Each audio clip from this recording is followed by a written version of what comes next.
ನಮಸ್ಕಾರ ಸ್ನೇಹಿತರೆ, ಮತ್ತೆ ರಾಜ್ಯದ ಮುಖ್ಯವಾದ ಮಾಹಿತಿಗಳನ್ನು ಡೀಟೇಲ್ ಆಗಿ ನೋಡೋಣ. ರಾಜ್ಯದಲ್ಲಿ ಮೈಕ್ರೋ ಫೈನಾನ್ಸ್ ಕಿರುಕುಳ ತಡೆಗೆ ಸುಗ್ರೀವಾಜ್ಞೆಗೆ ರಾಜ್ಯಪಾಲ ಥಾವರ್ ಚಂದ್ ಗೆಹ್ಲೋಟ್ ಅವರು ಸಹಿ ಹಾಕಿದ್ದಾರೆ. ಹಾಗಾದ್ರೆ ಸಾಲ ಪಡೆದುಕೊಂಡವರು ಸಾಲ ಮರುಪಾವತಿ ಮಾಡಬಾರ್ದಾ? ಏನಿದು ಮಾಹಿತಿ? ವಿಡಿಯೋನ ಪೂರ್ತಿಯಾಗಿ ನೋಡಿ. ಮತ್ತೊಂದಡಿಯಲ್ಲಿ ಮೆಟ್ರೋ ಟಿಕೆಟ್ ದರ ಏರಿಕೆ ಬೆನ್ನಲ್ಲೇ ಪ್ರಯಾಣಿಕರ ಸಂಖ್ಯೆಯಲ್ಲಿ ಕುಸಿತ. ಬಿಎಂಆರ್ಸಿಎಲ್ ಸಂಸ್ಥೆಗೆ ಮುಖ್ಯಮಂತ್ರಿ ಸಿದ್ದರಾಮಯ್ಯನವರು ಖಡಕ್ ಸೂಚನೆ ಕೊಟ್ಟಿದ್ದಾರೆ. ವಿಡಿಯೋ ಬಹಳ ಮುಖ್ಯವಾಗಲಿದೆ ಸ್ನೇಹಿತರೆ. ಮತ್ತೊಂದಡಿಯಲ್ಲಿ ರಾಜಕೀಯ ಪಕ್ಷಗಳ ಉಚಿತ ಗ್ಯಾರಂಟಿ ಯೋಜನೆಗಳಿಂದ ಇಂದು ಜನರಿಗೆ ದುಡಿಯುವ ಮನಸ್ಸೇ ಇಲ್ಲ ಎಂದು ರಾಜಕೀಯ ಪಕ್ಷಗಳ ವಿರುದ್ಧ ಸುಪ್ರೀಂ ಕೋರ್ಟ್ ಚಾಟಿ ಬೀಸಿದೆ. ಎಲ್ಲ ಶಾಕಿಂಗ್ ಸುದ್ದಿಗಳನ್ನ ನೋಡೋಣ. ಮತ್ತೊಂದಡಿಯಲ್ಲಿ ಈ ಒಂದು ಹಿಂದೆ ರಾಜ್ಯದಲ್ಲಿ ಕೋವಿಡ್ ವೇಳೆ ಸಂಸದ ಡಾಕ್ಟರ್ ಸುಧಾಕರ್ ಅವರು ಅಕ್ರಮವಾಗಿ ಹಣ ವರ್ಗಾವಣೆ ಮಾಡಿದ್ದಾರೆ ಎಂದು ಸ್ವತಃ ಬಿಜೆಪಿ ಮುಖಂಡನೇ ಗಂಭೀರ ಆರೋಪ ಮಾಡಿದ್ದಾರೆ. ಎಲ್ಲ ಸುದ್ದಿಗಳನ್ನ ನೋಡೋಣ ಸ್ನೇಹಿತರೆ.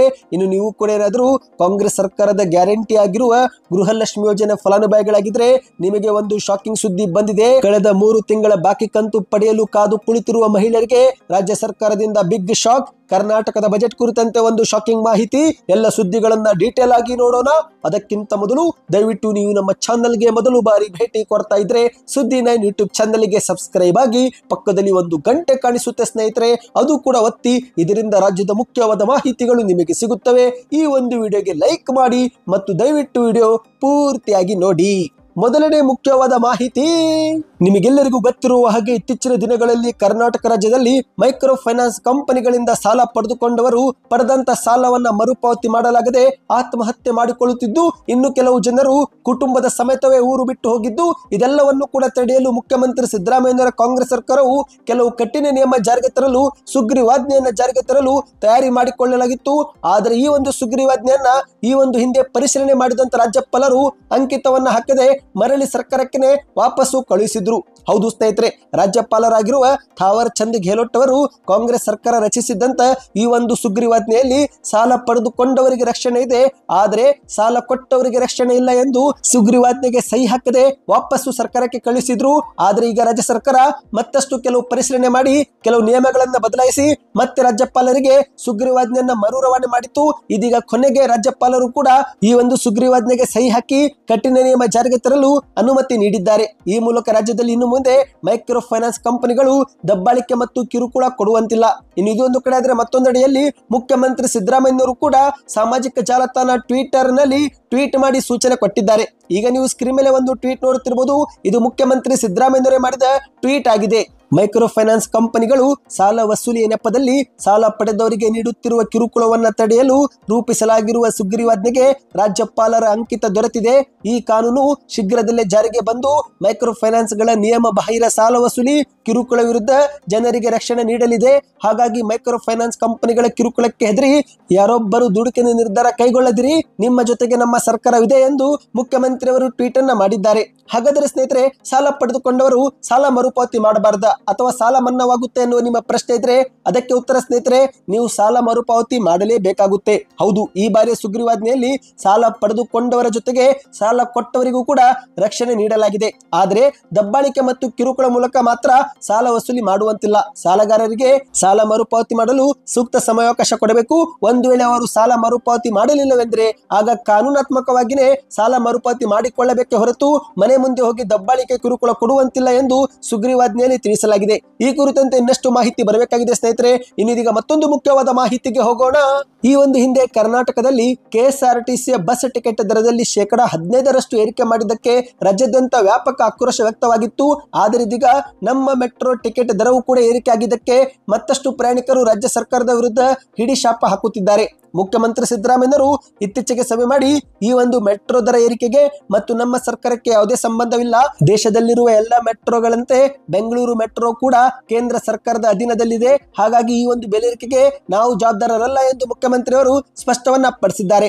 ಆದರೂ ಕೂಡ ಈಗ ಮುಖ್ಯಮಂತ್ರಿ ಸಿದ್ದರಾಮಯ್ಯನವರು ಒಂದು ಹೆಜ್ಜೆ ಮುಂದೆ ಹೋಗಿ ಬಿಎಂಆರ್ಸಿಎಲ್ಗೆ ಟಿಕೆಟ್ ದರವನ್ನ ಕಡಿಮೆ ಮಾಡುವಂತೆ ಸೂಚನೆ ಕೊಟ್ಟಿದ್ದಾರೆ. ಹೌದು ಗೆಳೆಯರೆ, ನಮ್ಮ ಮೆಟ್ರೋ ಟಿಕೆಟ್ ದರ ಕಡಿಮೆ ಮಾಡಿ ಎಂದು ಮುಖ್ಯಮಂತ್ರಿ ಸಿದ್ದರಾಮಯ್ಯನವರು ಟ್ವೀಟ್ ಮಾಡುವ ಮೂಲಕ ಬಿಎಂಆರ್ಸಿಎಲ್ ಅಧಿಕಾರಿಗಳಿಗೆ ಸೂಚನೆ ಕೊಟ್ಟಿದ್ದಾರೆ. ಈಗ ನೀವು ಸ್ಕ್ರೀನ್ ಮೇಲೆ ಒಂದು ಟ್ವೀಟ್ ನೋಡುತ್ತಿರಬಹುದು. ಇದು ಮುಖ್ಯಮಂತ್ರಿ ಸಿದ್ದರಾಮಯ್ಯನವರೇ ಮಾಡಿದ ಟ್ವೀಟ್ ಆಗಿದೆ. ಬೆಂಗಳೂರು ಮೆಟ್ರೋ ರೈಲು ನಿಗಮ ಇತ್ತೀಚೆಗೆ ಪರಿಷ್ಕರಿಸಿರುವ ಪ್ರಯಾಣದ ದರ ಏರಿಕೆ ಹಲವು ರೀತಿಯ ವೈಪರೀತ್ಯಗಳಿಂದ ಕೂಡಿದ್ದು, ಕೆಲವು ಕಡೆಗಳಲ್ಲಿ ಪ್ರಯಾಣದ ದರ ದುಪ್ಪಟ್ಟಾಗಿರುವುದನ್ನು ನಾನು ಗಮನಿಸಿದ್ದೇನೆ. ಇದರ ವಿರುದ್ಧ ವ್ಯಕ್ತವಾದ ಸಾರ್ವಜನಿಕರ ವಿರೋಧವನ್ನ ಪರಿಗಣಿಸಿ ಎಲ್ಲೆಲ್ಲಿ ಅಸಹಜ ರೀತಿಯಲ್ಲಿ ದರ ಏರಿಕೆ ಆಗಿದೆಯೋ ಅಂತಹ ಕಡೆಗಳಲ್ಲಿ ಪ್ರಯಾಣ ದರ ಇಳಿಕೆ ಮಾಡುವಂತೆ BMRCL ವ್ಯವಸ್ಥಾಪಕ ನಿರ್ದೇಶಕರಿಗೆ ನಾನು ತಿಳಿಸಿದ್ದೇನೆ. ಇಂದು ಮೆಟ್ರೋ ರೈಲು ವ್ಯವಸ್ಥೆ ದೊಡ್ಡ ಪ್ರಮಾಣದಲ್ಲಿ ಬಂಡವಾಳ ಹೂಡಿಕೆ ಮಾಡಬೇಕಾಗಿರುವ ಸಾರ್ವಜನಿಕ ಸಾರಿಗೆ ವ್ಯವಸ್ಥೆಯಾಗಿರುವ ಕಾರಣ ಪ್ರಯಾಣದ ದರದಲ್ಲಿ ಪರಿಷ್ಕರಣೆ ಅನಿವಾರ್ಯವಾಗಿತ್ತು ಎನ್ನುವುದು ಕೂಡ ನಿಜವಾದರೂ ಅಂತಿಮವಾಗಿ ಪ್ರಯಾಣಿಕರ ಹಿತರಕ್ಷಣೆ ಮಾಡಬೇಕಾಗಿರುವುದು ಕೂಡ ನಮ್ಮ ಕರ್ತವ್ಯ ಎನ್ನುವುದನ್ನು ನಾನು BMRCL ಗಮನಕ್ಕೆ ತಂದಿದ್ದೇನೆ ಎಂದು ಮುಖ್ಯಮಂತ್ರಿಯವರು ಟ್ವೀಟ್ ಮಾಡಿ ತಿಳಿಸಿದ್ದಾರೆ. ಈ ಮೂಲಕ ಸ್ನೇಹಿತರೆ, ಶೀಘ್ರವೇ ಮೆಟ್ರೋ ಟಿಕೆಟ್ ಬೆಲೆಯಲ್ಲಿ ನಾವು ಸ್ವಲ್ಪ ಮಟ್ಟಿಗೆ ಇಳಿಕೆಯನ್ನ ಕಾಣಬಹುದಾಗಿದೆ. ಇನ್ನು ಇದೀಗ ಮತ್ತೊಂದು ಮುಖ್ಯವಾದ ಮಾಹಿತಿಗೆ ಹೋಗೋಣ ಸ್ನೇಹಿತರೆ. ನಿಮಗೆಲ್ಲರಿಗೂ ಗೊತ್ತಿರುವ ಹಾಗೆ ಈ ಒಂದು ಹಿಂದೆ ಕರ್ನಾಟಕದ ವಿಧಾನಸಭಾ ಚುನಾವಣೆಯಲ್ಲಿ ಕಾಂಗ್ರೆಸ್ ಅಧಿಕಾರಕ್ಕೆ ಬರಲು ಪ್ರಮುಖ ಕಾರಣವೇ ಗ್ಯಾರಂಟಿ ಯೋಜನೆಗಳು. ಹೌದು ಗೆಳೆಯರೆ, 5 ಗ್ಯಾರಂಟಿಗಳ ಭರವಸೆ ಮೂಲಕ ಕಾಂಗ್ರೆಸ್ ಕರ್ನಾಟಕದಲ್ಲಿ ಅಧಿಕಾರಕ್ಕೆ ಏರಿದೆ. ಒಂದು ಕಡೆಯಲ್ಲಿ ಬಿಜೆಪಿಯವರು ಗ್ಯಾರಂಟಿಗಳಿಂದ ಸರ್ಕಾರದ ಖಜಾನೆ ಖಾಲಿಯಾಗುತ್ತೆ, ಗ್ಯಾರಂಟಿಗಳು ಬಹಳ ದಿನ ನಡೆಯೋದಿಲ್ಲ ಎಂದೆಲ್ಲ ಟೀಕೆ ಮಾಡಿದ್ರು. ಆದರೆ ಇತ್ತೀಚಿನ ದೆಹಲಿಯ ವಿಧಾನಸಭಾ ಚುನಾವಣೆಯಲ್ಲಿ ಸ್ವತಃ ಕೇಂದ್ರದ ಬಿಜೆಪಿಯು ಕೂಡ ಮಹಿಳೆಯರಿಗೆ ಮತ್ತು ಹಲವರಿಗೆ ಭರಪೂರ ಘೋಷಣೆಗಳನ್ನ ಜಾರಿಗೆ ಮಾಡುವಂತೆ ಭರವಸೆ ಕೊಟ್ಟಿದೆ. ಹೌದು ಗೆಳೆಯರೆ, ಈಗ ಕಳೆದ 27 ವರ್ಷಗಳ ನಂತರ ಮೊದಲ ಬಾರಿಗೆ ದೆಹಲಿಯಲ್ಲಿ ಬಿಜೆಪಿ ಅಧಿಕಾರಕ್ಕೇರಿದೆ. ಇದಕ್ಕೆ ಕಾರಣವೇ ಬಿಜೆಪಿಯ ಗ್ಯಾರಂಟಿಗಳು. ಹೌದು, ಮಹಿಳೆಯರಿಗೆ ಪ್ರತಿ ತಿಂಗಳು 2,500, ಯುಗಾದಿ ಹಬ್ಬಕ್ಕೆ ಉಚಿತ LPG ಸಿಲಿಂಡರ್, ಗರ್ಭಿಣಿ ಮಹಿಳೆಯರಿಗೆ 21,000 ರೂಪಾಯಿ ಸೇರಿದಂತೆ ಹಲವು ಗ್ಯಾರಂಟಿಗಳನ್ನ ಈ ಬಾರಿಯ ದೆಹಲಿಯ ಜನತೆಗೆ ಬಿಜೆಪಿಯು ಕೂಡ ನೀಡಿದೆ.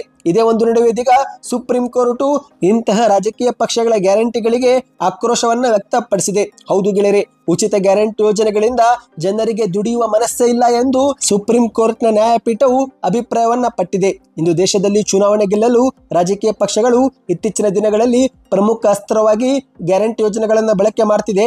ಇಂತಹ ಗ್ಯಾರಂಟಿ ಯೋಜನೆಗಳಿಂದ ಜನರಿಗೆ ಕೆಲಸ ಮಾಡಲು ಮನಸ್ಸಿಲ್ಲದಂತಾಗಿದೆ ಎಂದು ಬೇಸರವನ್ನ ವ್ಯಕ್ತಪಡಿಸಿದೆ. ಹೌದು ಗೆಳೆಯರೆ, ಇಂದು ದೇಶಾದ್ಯಂತ ಉಚಿತ ಪಡಿತರ ಕೊಡಲಾಗುತ್ತಿದೆ. ಅಷ್ಟು ಮಾತ್ರವಲ್ಲದೆ ಹಲವು ರಾಜ್ಯಗಳಲ್ಲಿ ಆಯಾ ರಾಜ್ಯ ಸರ್ಕಾರವು ಮಹಿಳೆಯರಿಗೆ 2,500, ಉಚಿತವಾದ ವಿದ್ಯುತ್, ನಿರುದ್ಯೋಗ ಯುವಕರಿಗೂ ಕೂಡ ಪ್ರತಿ ತಿಂಗಳು ಹಣ, ಇಂತಹ ಒಂದು ಗ್ಯಾರಂಟಿಗಳನ್ನ ಕೊಡುತ್ತಿದ್ದು, ಇದರಿಂದ ಸಹಜವಾಗಿ ಗ್ಯಾರಂಟಿಗಳನ್ನ ಪಡೆದುಕೊಳ್ಳುತ್ತಿರುವ ಜನರು ಕೆಲಸ ಮಾಡಲು ಸಿದ್ಧರಿಲ್ಲ ಎಂದು ಬೇಸರವನ್ನ ವ್ಯಕ್ತಪಡಿಸಿದೆ. ಇದಕ್ಕೆ ನಿಮ್ಮ ಅನಿಸಿಕೆಯನ್ನು ನೀವು ಕಮೆಂಟ್ ಮಾಡಿ ಸ್ನೇಹಿತರೆ.